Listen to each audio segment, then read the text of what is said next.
What's up, everybody? It's Jake Arnold and Mike Bazzadona. Mike's at Hello. his cozy cabin right now. Cozy cabin. Yep. Horrible green And screen. the city behind me is House Buying Solutions City. This is the city we're building in Scranton. This will be Scranton in the future, just so you see. So, Dude, that's a lot of people. yeah, it's going to be, Scranton's going to be like a tourist spot. We're going to have a Ferris wheel, a Top Golf, all that type of stuff. It's coming to Scranton. A bigger Mall of America?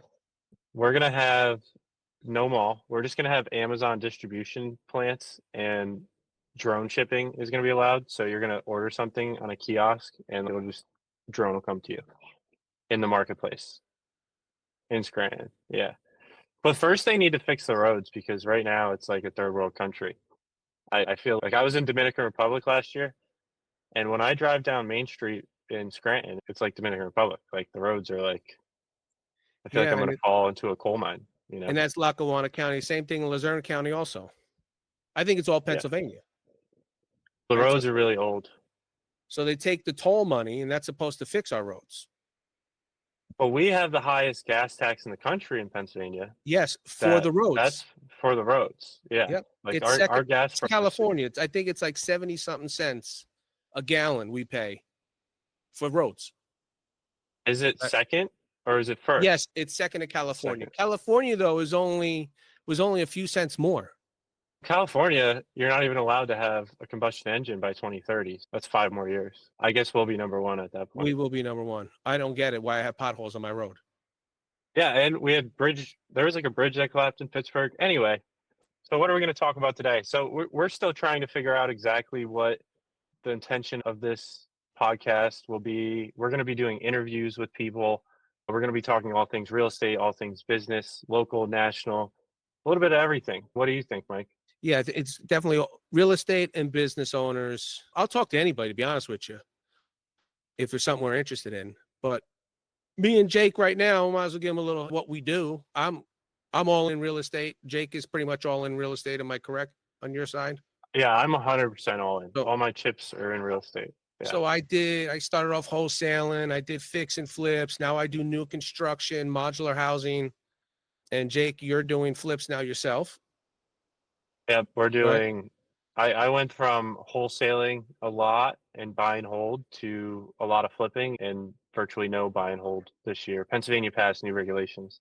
Yeah, so I have no buy and hold now. I sold mine, and that's when I was doing wholesaling. I took that money and I started doing flips and then getting new construction. And I used to come to Jake's office all the time and say, dude, why don't you build new? Why don't we do some new construction? Do some fix and flips. Nah, I'm just wholesaling. How many deals were you wholesaling at that point? A lot. So last year we did 857,000 in wholesale revenue, and it was around 50 deals. I'm not sure. We had a lot of chaos going on last year that we had to iron out. So it's around 857,000 in revenue. I don't know how many deals. I think it was like 40 or 50 deals. It was a lot though, but you looked at hundreds of homes. Yeah. Hundreds. Every time I come by to have lunch, you would run. I gotta go, and run out the door like a fireman. And I replaced myself. We have a phenomenal acquisition manager, and he does a great job, and he's still cranking away. Right? Thomas. Yep. So we should get Thomas on our show. That'd be great. That would be fun. Yeah, he could maybe talk about we have a sales process for when we're meeting with a seller or when we're looking at a home and how we're making an offer. And maybe Thomas could be a guest one day to break down what he's doing on these appointments. Absolutely. Yeah. So we're going to talk about real estate. We're going to talk about business owners. Most business owners own real estate. So it's working hand in hand.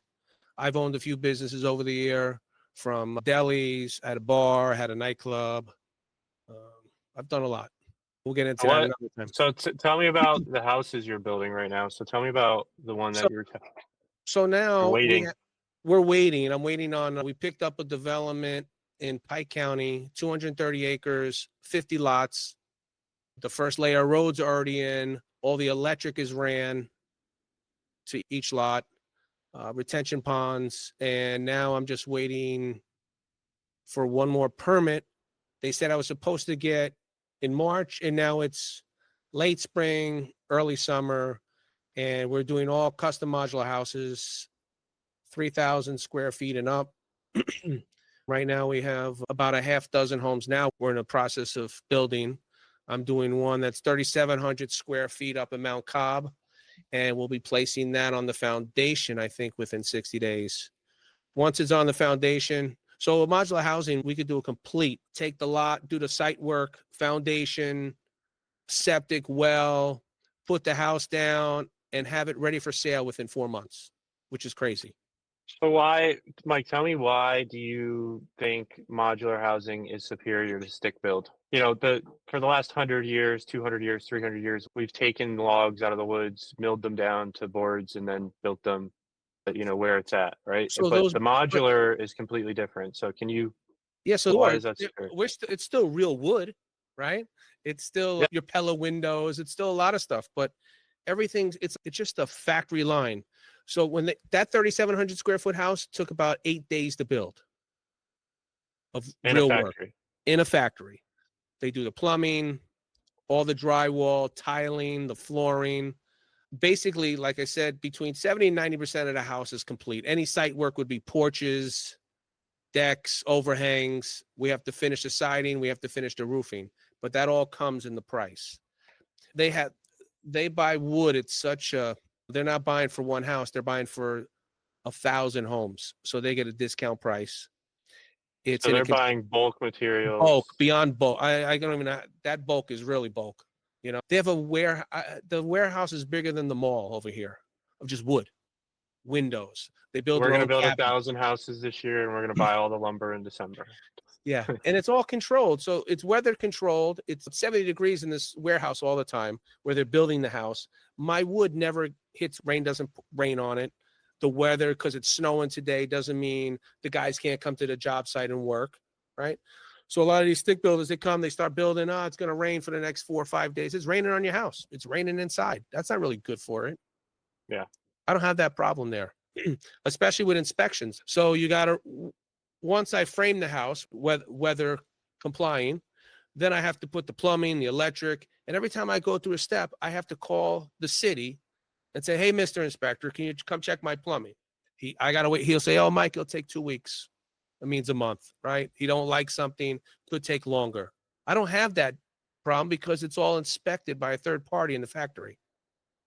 I don't need plumbing, electric. So it's getting a stamp of approval on the way out of the factory. Yeah. Oh, absolutely. Yes. So they have inspectors there on site that every step of the way they're checking to make sure everything is not just, most of the cities are, their code is a little less than the state. They never go over the state. So they use the state standard. Nobody's higher than the state. So they stamp it. Actually, when we go to get the permits for the property, they're excited when we say, hey, we're putting a modular house here, because that's less headache for them. They have to go to the site every 2 or 3 weeks and check it out. But that's the biggest problem, is the inspectors. Hooking up the electric and water is also another problem I'm learning. We're about 12, 16 weeks on a project. That house is, so while they're building my house, they'll tell me 8 weeks, right?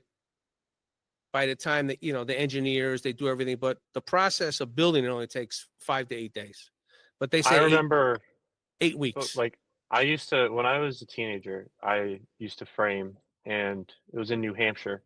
We built college housing in Salem, Massachusetts, and a lot of stuff. But it would snow. We'd get 2 feet of snow, and you'd spend the first 2 hours shoveling snow and defrosting everything. Do you think that wood's any good? So now it's shrinking. Well, no, this is what you do. So before, I'm listening. because I was more of a laborer, so I was the one that was carrying all the wood to the guys that really know what they're doing. And you would take every board and you'd look at it, and if it was crooked, if it was cockeyed, you'd throw it to the side. So you'd have 30% waste at least. Yeah, and guess who's paying for that?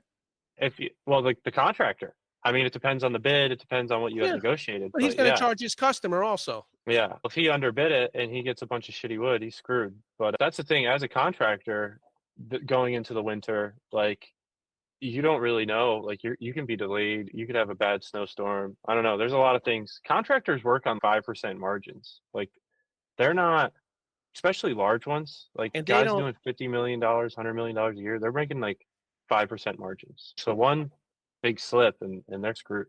or a change in the market or COVID or anything like that, it changes. Yeah, Right? that's another during COVID. And that I hits the was I don't homeowner. Whoever's we buying were that house, they pay the difference. yeah, and every day time is money. Yeah. Yes. And when they're taking a loan from the bank and they're paying interest only for 12 months compared to 4 months. And when I give them a price for the house, Jake, I say, hey, it's this much a square foot. That's it. Because the factory already has the wood there where there's no delays, or Canada said, hey, I'm going to put a tariff on this or whatever. It doesn't matter, right? It doesn't affect me because the wood's already there. It's already priced out. I'm not saying, hey, Mr. Homeowner, listen, the price of wood went up and it's going to be this much now. Yeah, I just had an issue. I was telling you the other day, I lost a house for $500,000, right?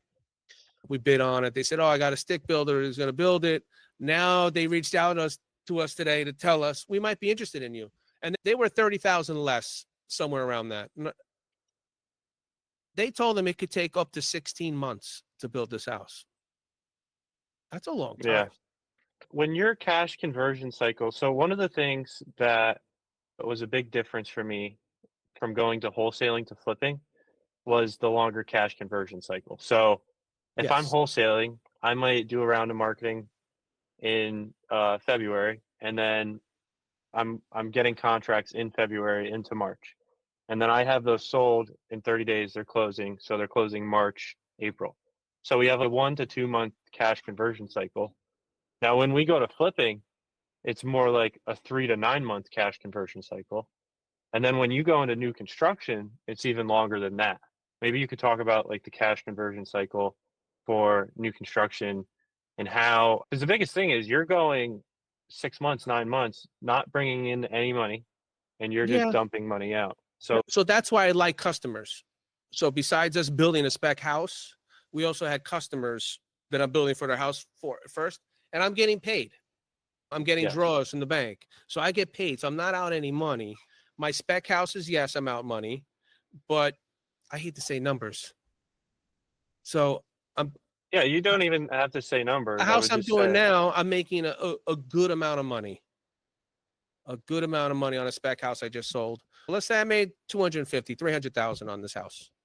It's a bigger house. It's $1 million house, but that's one chunk of money we get. So if I do that a few times a year, I'm happy. Then I'm building 20 homes for customers.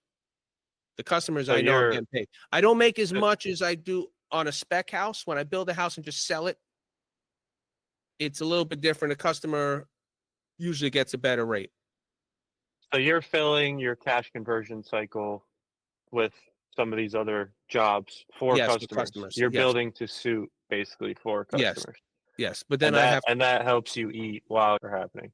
Yeah. yes, Yeah. and 'Cause the whole goal with us was I'd like to do like 20 spec, not 20 spec homes, 20 customer homes this year. And we have that 50 lot development we're going to start. Those will all be spec, but they won't be because also the lots will be for sale, but we're the only builder there. So we'll see how it goes. I enjoy it. To me, I could wholesale a deal, make 10, 15,000, right? well, you 5,000. can't anymore. Let's Well, talk about that for a minute. I don't want that's bullshit, right? Yeah, well, Because I got wholesalers still calling me. so I've Eh, actually, no, to give everyone an update no, on the nobody's wholesaling. scared. These wholesalers The, are not scared. so I have encountered so let me put it out here. I've stopped wholesaling. We do not wholesale anymore. If we do, it's in full compliance with the new regulations that Pennsylvania passed. So disclaimer there. Also, big disclaimer, we might talk about investment strategies that we're doing. This is not a solicitation for investment funds or investment advice. This No. is just us talking. Okay. So we're going to start putting that at the beginning of the video. Yes, well, we will run that all the time and at the end Yeah, because we're not trying to. We're just talking real estate. we're talking real estate and business. And if you have a good real estate company, it's a business. Like if you're looking at getting into real estate, you're looking at starting a business. Mike, you just disappeared. Where'd you I go? know it happens. But You still you hear me though? I see you. There you There I are. am. Yeah, yeah. I didn't So pay the electric. Pennsylvania passed new regulations regulating wholesale. It defines wholesaling as a act which you need to be either a broker or under a broker as a licensed real estate agent, and you have a 30-day rescind period within your contract. There's a big disclosure that you put in there. And as long as you're following those guidelines, then you are okay. Now, if you're not following those guidelines and you have no intention of buying the property, you're putting a homeowner under contract and then you're saying you're going to buy it cash and then you're signing, that is now completely illegal. That is fraud. And you could go to jail for a year and at the minimum face hefty fines. So that's the factuality of it. So if you're still wholesaling and you're not doing it with the disclosures and as a licensed real estate agent, then you're committing fraud, and those are the punishments that have been outlined. Now, does land fall under that? Does commercial fall under that? No, it doesn't. This is for residential real estate. Now, the whole other subsection of this is title companies. What title companies are going to allow this to happen? Which ones aren't? I talked to a title company today, and they said they don't do any assignments. They won't wholesale land. They won't do commercial, nothing. I talked to a title company last week, and they're doing assignments. They don't think any of the liability falls on them. So they're doing the assignment. It's up to the buyer and seller to know what's going on. Right now, I think there's just a lot of unknowns about it, and people are all over the place of what they're going to do and how they work on it. But it seems like you're going to have to go through a broker. And for me personally, I don't want to get in any trouble. And it was a viable exit strategy for us that helped us to cover our marketing expenses, to cover deals we didn't want to do, but it's no bueno anymore. So we're flipping now. And it worked out for you and me because we're all wholesaling the last 3 years ago, right? 3 years ago, maybe. Yeah. We all did well, and everyone started, hey, let's go to bigger stuff. It was a great starting for me anyway with wholesaling. I wouldn't go. I don't want to wholesale. I don't want to talk to these people.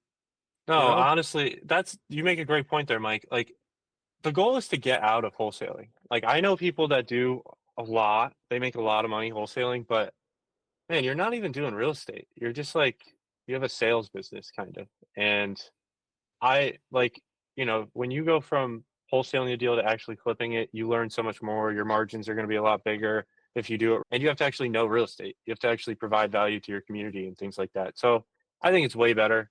I think if you're wholesaling, your goal should be to get out of wholesaling, whether that's into flipping or building new construction or rentals or whatever. So that's a good point. And for me, I'm super happy about it. It's exciting. It's a whole different thing, but it's exciting. Go ahead. Sorry, Jake. Flips. We have three flips going on right now. We have one closing this week. It'll be 4 that are currently being renovated. And then I have 3 properties for sale right now. I have a single family, a duplex, and then a 20 unit. And those are all selling. So we're off to a decent start for Q1. But the market seems like a little wobbly.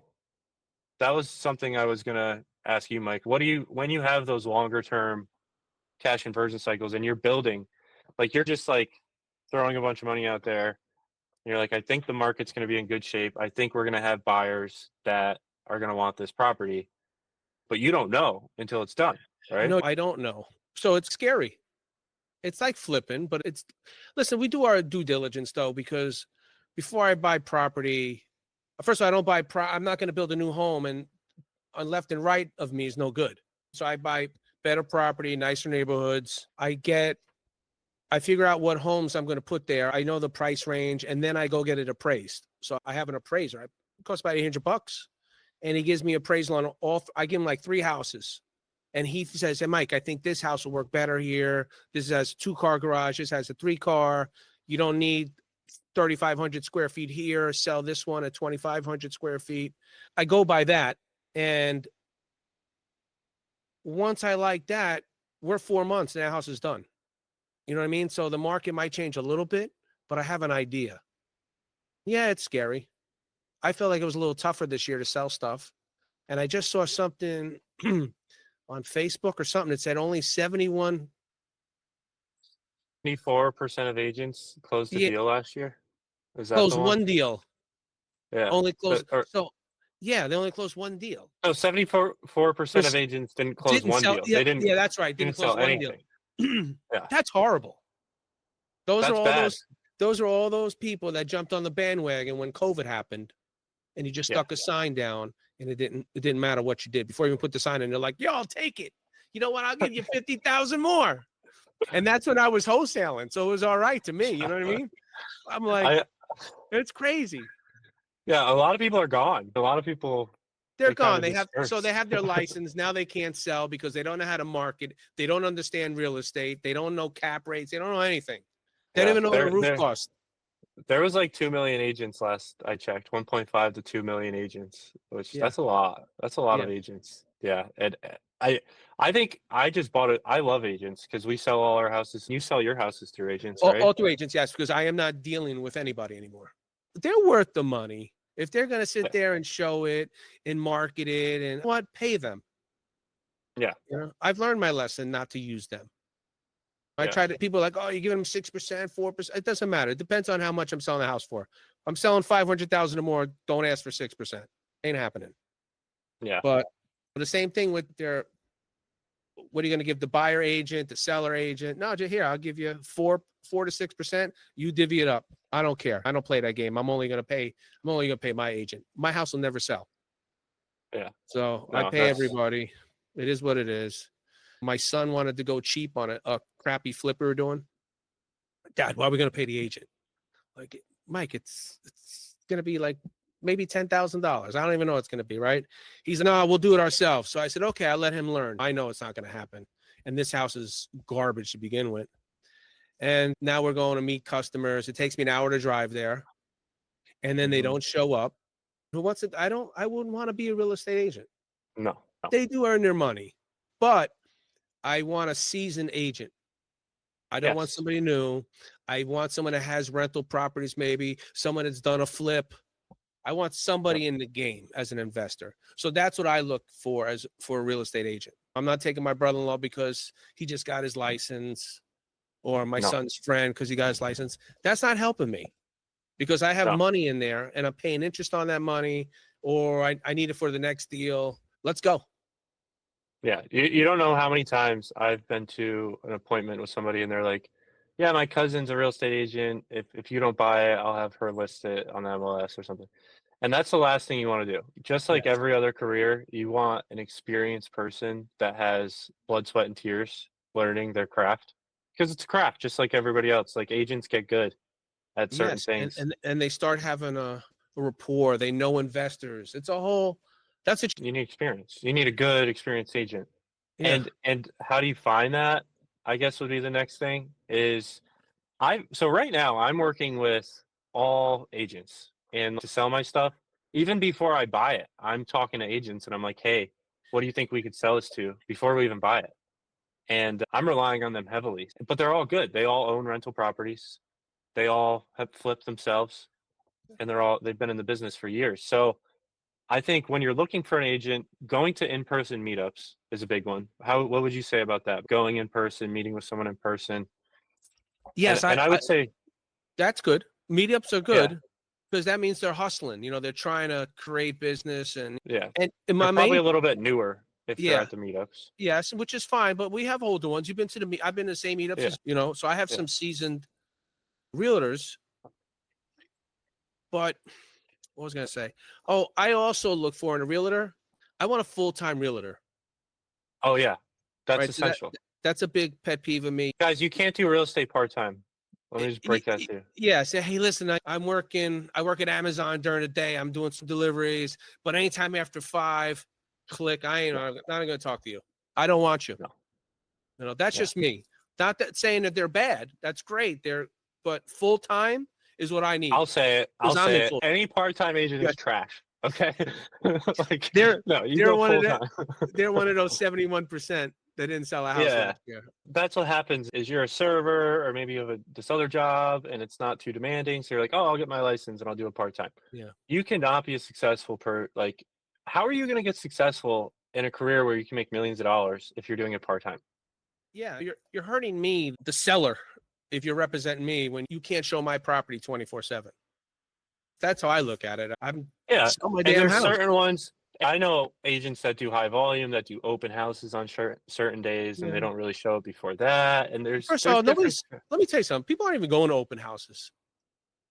You I don't know, know. I've open been doing a lot of open houses. I've been doing a lot. I don't know. I just think they're out of date. Oh, most people now get on their phone and they want to see a 3D tour, pictures.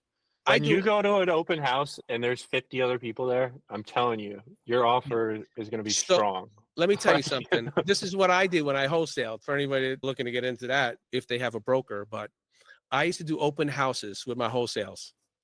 So instead of saying, if Jake called me and said, oh, I want to look at a house, great, great. There's a lockbox, go look at it. I would just say, okay, Sunday, 1 to 3. And I would bring all these investors there. And I would, if I saw Jake or I saw Steve or somebody, I'm like, oh crap, he's going to buy it. Yo, I'll buy it, Mike. I sold all our houses within an hour to 2 hours of that open house, which is yeah, crazy. And they paid more. I didn't ask for more. So if I yeah. have the thing listed for, I'll give you 60, Mike. Yeah, okay. I was asking 50. I said, but let me just see what else I get. I'll give it to you right now. I'm not throwing these people out of the house. Yeah, we did I, okay. I've Open I've houses. made so many friends going to look at properties and the other investors that show up to look at it too. I've made Yeah. friends like So at do all that. my open houses, I became friends with all the investors because they would come, they would groups of them. I'd have 50 investors there and I would get their name. Hey, what else are you looking for? And that's how I started wholesaling. Yeah. I would say my number one networking tip is to actually just start doing it, and you're going to start meeting the players that are actually doing it too. Yep. Yeah. And go, yeah, but wholesaling's, Pennsylvania, it's still a viable strategy in a lot of other states until yeah, they outlaw yeah. it. But Well, yeah. maybe that's what we'll do. Wholesale of the country, other states. And a Me, lot of people, the double closing model, I guess let's just touch on that, where you have a property and you close on it and you take deed and then you sell it like the next day or even 15 minutes later. So that's a double close. And that complies with the law fully if you're title and deed. Yeah. Yeah. I mean, you're on deed. You're I selling mean, your house. I still have the websites looking for distressed properties that we'll talk about later, Jake. And I'm trying to think what I'm talking about. Yeah. And I'll just buy the house now. We're at a different level now. So now the wholesaling doesn't bother me because wholesaling was after I started after I stopped wholesaling, it was an exit strategy, which was a good exit strategy. You know what? Why should I give? I don't want that property. I don't build in that area. But I'm like, yo, I have 5,000 investors I know. I'll just pick up the phone and say, hey, who wants this? And I could sell it and I Yeah. still make some money. Why just say, no, thank you, Mr. Homeowner. I don't want the house. And Now that I'm buying and I'm not wholesaling, there's a lot of deals that I've just had to cancel it down. I'm like, sorry, I can't buy this. yeah, I just talked to Wholesale somebody the other day like that. Yeah. Yeah. I knew it Oh, wasn't good for it's you or any of it. It was just a yeah. train wreck story. I'm not going to get into the story in case they watch us, but Yeah, so some people are like stuck now because you can't really yeah, and so they're still doing it. I don't care if they call me, they got a deal. I don't even know how I would do it. I'll buy it. that's what I see so many people. I I could run probably just go Pennsylvania up off to for that the real homeowner estate. and say, hey, I'll just give you the money. This is what wholesalers should be doing. If you see somebody wholesaling, you should be calling the seller of that contract and saying they're wholesaling and then buy it. I'm sure people are doing that. I know that's like against the word, but wholesaling is illegal now, right? Yep. So there's not a lot of ethics now Yeah, for there's that. not. No, I'm not going to be that guy though. Yeah, I'm not either. I'm just saying it's Now that you definitely. said it, I'm going to go look on Facebook a little later. I'm just like, oh my Well, the God. problem is all these wholesalers have these deals locked up way too high. They're way too expensive for anyone to actually make money on them. Yeah, Even if I go and there's yeah, definitely, that's the problem. They don't know. that And is the problem. so, well, they're So, not helping so that at homeowner. least if you're double closing, like you have to buy it first, you know? Yeah. So you have to know it's a good deal, you know? Yeah. So I'm really not against the regulations. It just makes you have to learn real estate more now. You You know know, what, that's though? I'm all for the regulations because it's going to help us find more distressed properties that we could actually buy and flip, yeah, it's going to right? eliminate competition, which is Yes, exactly because, what the monopoly wants. yeah, Yeah. but it's okay because you're on the other side now. Yeah, thank God that I was able to make money so that now I have money to actually flip. But like people that are just getting started, I'm No, sorry. I tell them just become a realtor. Yeah, or just go right into flipping. If you find a good deal, this is another point. I have wholesaled a lot of deals that I could have made a lot more money if I flipped them myself. Jake, if you didn't have the team, not the knowledge, wholesaling was easy because you know what? I'm not worried. It's just going to take 6 months to flip. Yeah, you don't need to know anything when you're wholesaling. So, You can you just got to know, you got to hope you know what it's worth. That's the problem. These guys don't know what it's worth. They don't know what construction is. They don't know. Hey, Mike, he needs 50,000 to work. I go there, it needs 200,000. Exactly. When we put 200,000 in a house that's worth 150.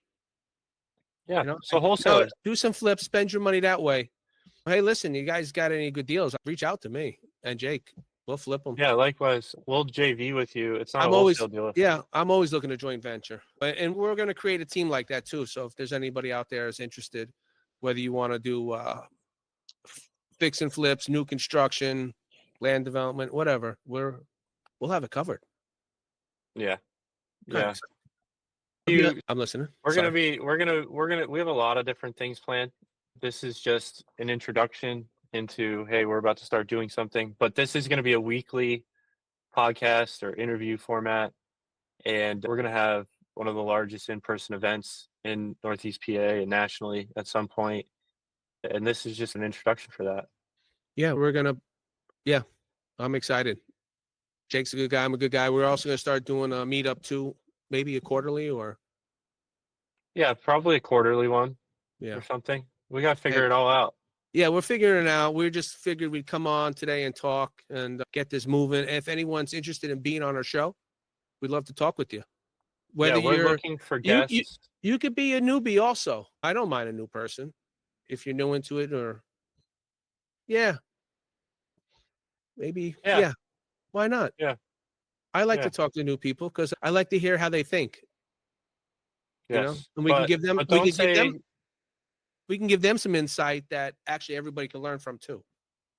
Yes. But don't say you closed 100 deals and then show up with no HUDs. So don't do that. Yeah, just don't lie to us. I'd rather you say, hey, Mike, Jake, I almost closed the house. Okay, that's fine. Yeah. But we're looking for anyone that's in construction, anything that can help the real estate investor, anybody that has a business. You want to talk business, we'll talk business. We're pretty open here. Yeah, you can email us in the description below. You can find both of our emails in the description below. And we are looking to talk with people. This will be a weekly episode. We'll have to figure out our drop date still. But I mean, before we wrap up, Mike, I'm seeing a lot of stuff like, oh, the housing market's going to crash. What do you think about that? I have a lot of money out there. Yeah, I see stuff. No, what's crazy? I have a lot of customers for new home builds reaching out. They think the interest rate's coming down. They don't want to buy a house for 200, that's 100 years old.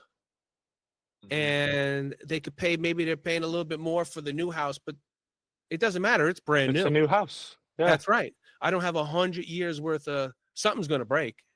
I don't care if you have a new roof. I painted the inside. We put new floors down. Yeah. What's behind those walls? Yeah. The thing people don't realize is you get better insurance rates if your house is newer. It's efficient. You get better, everything. Better heating, all that. Yeah. It is what it is. So you might be saving money. In the long run, yes. And your house will be worth more. This is something big that a lot of people are talking about. So I'm sharing my screen here. This is the 10-year Treasury yield. This is why I like Jake. Yeah, so this is the 10-year Treasury yield. So this is what mortgage rates are based off of. This is what like a lot of our lending is based off of. And Jerome Powell and the Fed has been cutting rates. So they lowered rates, I think, September 18th, and then December, and then November 5th, they lowered rates. And then, no, it was September, November, and then December. They lowered rates every single time. Or no, they stayed in December. So September, if you see here, they lowered rates 50 basis points in September, but yet the 10-year yield shot up almost a full point. Even though they're lowering rates, right? The 10-year yield shot up, mortgage rates shot up, everything shot up, even though they're lowering the Fed basis rate. And so that's been the trend the last 3 months, is even though the Fed's been lowering rates, the Treasury yields have been going up. So what does this mean? This means that the bond investors think inflation is coming. They think inflation is going to come back and that they need a better return on their long-term debt to compensate for that inflation. So if inflation is 3% and I'm getting a 4.5% turn on my treasury bonds, then my real return is 1.5%. That's not much of a return. Mm-hmm. They think inflation is coming back, and we even see the last couple of weeks it's been going up as well. So the goal right now is to get this for the economy to keep going strong. This yield has to go down. We have to get rates down. Like the Fed has broken from the actual market now, and this is because of our deficit. We have 7.5% deficit to GDP, and we have to get that deficit to 3%. So right now, Doge, Department of Government Efficiency, Trump's team, they are eliminating waste, fraud, and abuse. And a lot of people are upset about this, but we have $36 trillion in debt, $1 trillion or more in interest rate payments. And that interest is compounding. So in a few years, it'll be like $1 trillion is added every 100 days, right? And then you're in a debt spiral and your dollar goes to nothing. So we have to get the deficit to 3% of GDP. And I'm pretty sure this is why you're seeing tariffs. This is why you're seeing a lot of the things that are happening in the Trump administration. It doesn't matter how we get there, as long as we get there. And I think some of the efforts they're doing are bringing us, like when you're bringing investment opportunities into the United States, when you're leveraging tariffs, that's helping with the deficit, is the thought. So it'll be really interesting to see what happens in the next 6 months. We're in a very, very interesting time. Yeah, I'm not worried. It's looking good. Jake, that was great. Yeah, it'll be fun. I'm worried. I'm worried. But No, I think listen, I'm always worried, but it's part of the game, investing in real estate anyway. Yeah, it is. So there's cycles too to real estate, to everything. You see your starts and construction pick up. Like in 08, everyone stopped building because all the builders went under in 08. Yeah. And so we had nobody building for the last from 2008 to 2018, nobody built. And then rates went to zero and people started building again. Now those are starting to complete in 2025, 2024, 2026.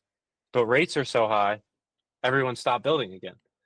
So once rates go back down, if they can get rates back down, which another thing, all the Fed has to do is start buying up treasury bonds again. They can take their policy from quantitative tightening to quantitative easing and artificially lower interest rates like that. But that would be terrible. Like they shouldn't do that, but they could do that. But yeah, building is stopped again. So our starts have really petered out. So there's going to be another gap in construction. And a lot of people are expecting that's going to be like the strength of our economy is new construction, new building. And that's why modular is good, right? Because the regular construction guy that's doing a stick build, so he's building 1 or 2 homes a year, they go out of business, right? These guys don't want to work. So now these factories just hire 400 carpenters and they have worked all year round. So that leads me to our next thing. What do you think about the labor situation and immigration? What are your thoughts there? It's not hurting my manufacturing, No. right?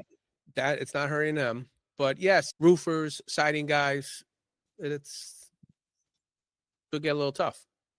I'll tell you right now, if my crew got deported, I'd be screwed. Yeah, there's a real problem where my generation has been told to go to college and not go into the trades. And I think, Mike, like your generation, maybe even before your generation, like it was pushed, hey, go into the trades. Like, were you pushed into the trades or were you pushed into college? No, they were starting to make us go to college. Yeah. But a lot of guys did go do construction and work. And I don't know. Listen, you're 26, 27? 27, yeah. Okay. Most 27-year-olds don't want to work, which is crazy to me. It's hard to get newer kids when construction, it's all older people now. Have you noticed that? I don't know if you've noticed that. Yeah. Unless it's Spanish crew. The Spanish crews are usually younger guys. They fly. They do great jobs. Yeah. But here, they're older and they're starting to go away.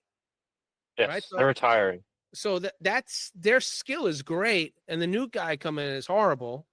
It's just, yeah, it's tough. We'll see what happens. I Listen, think I don't want a criminal or a murderer on my roof.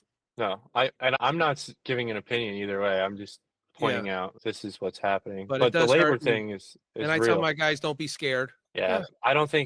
I think right now they're mostly going after like criminals. That's what they're saying. They're deporting criminals, which if you're a criminal and you're illegal, you should be deported, in my opinion.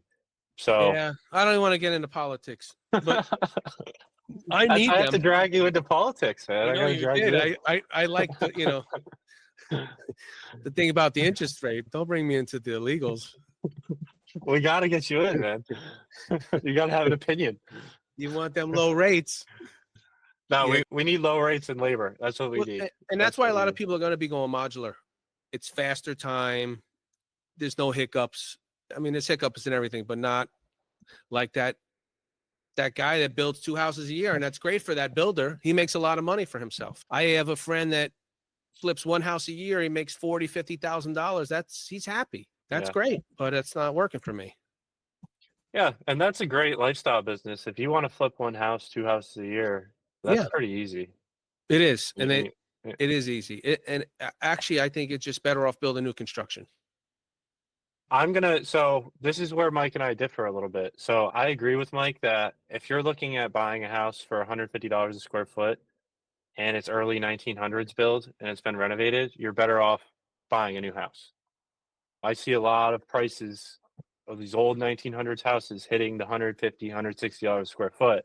200, And that 225. 200 that Crazy makes to me. 0 sense, especially in an area where our land cost is so low because you can build, you can acquire land. So that's broken right there.